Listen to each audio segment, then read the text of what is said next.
It's funny. Sometimes the most profound wisdom, the kind that really sticks with you, isn't hiding in some giant, dense book. It's right there in a single, elegant phrase. Today, we're going to unpack one of those. It's a beautiful piece of wisdom that compares our words to something we see almost every day. So let's dive in and see what it has to teach us. Okay, just take a look at this for a second. Before we even get into the translation, just appreciate the form of the script itself.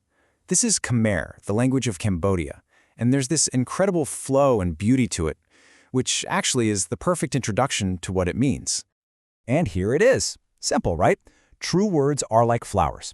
This is a powerful Cambodian proverb, and for the next few minutes, we're going to explore this metaphor together, and you'll see just how deep this seemingly simple idea really goes.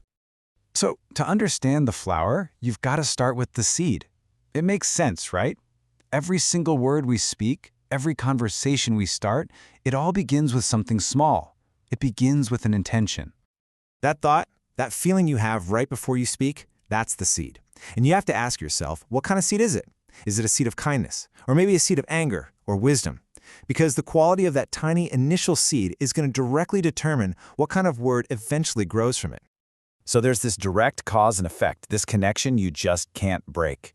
If you plant a seed of carelessness or frustration, you really can't be surprised when a thorny, hurtful word pops out. But if you start with a seed of kindness, of genuine understanding, well, you create the potential for something truly beautiful to bloom.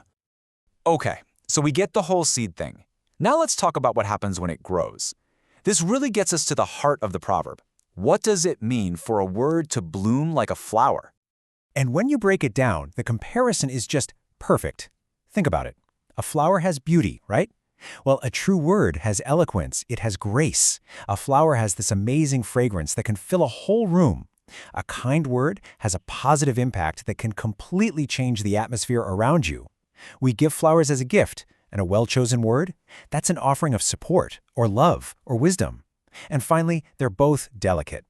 They require real care and thought to cultivate properly. Of course, the flip side is also true.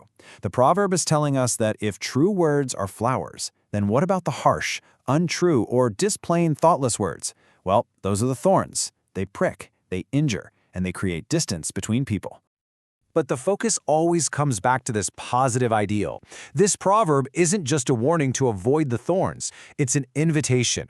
It's inviting us to actively cultivate beauty in the way we communicate, to always choose the flower over the thorn whenever we can. So let's zoom out for a second. If one single word is a flower, what happens when you put all of our conversations together? Well, you get a garden, and that garden is the environment we live in, the one we create for ourselves and for everyone around us with our language. And that leads to a pretty powerful question to ask yourself. What does the garden of your life sound like? Is it filled with these vibrant, beautiful blooms? Or are there maybe a few too many thorns and weeds popping up? So often, the whole vibe of our life is a direct result of the words we're planting day in and day out. So how do we get better at this? How do we become better gardeners? Well, the metaphor itself kind of gives us a roadmap. First, you prepare the soil. Just think before you speak. Then, you got to plant good seeds, speak with kindness, with good intention. Third, and this is a big one, you pull the weeds. That means actively avoiding gossip and harmful negative talk. And finally, you water everything with sincerity. Just be authentic, because truth is the water that makes these flowers grow.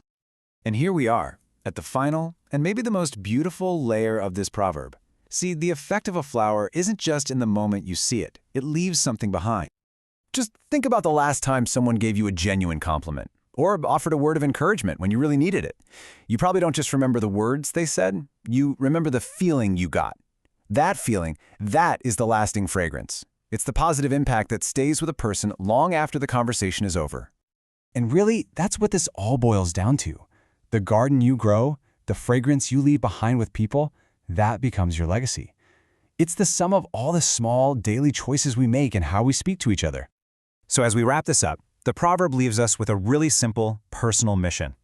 In your very next conversation, your next interaction with someone, what kind of seed are you going to plant? What flower will you choose to leave behind?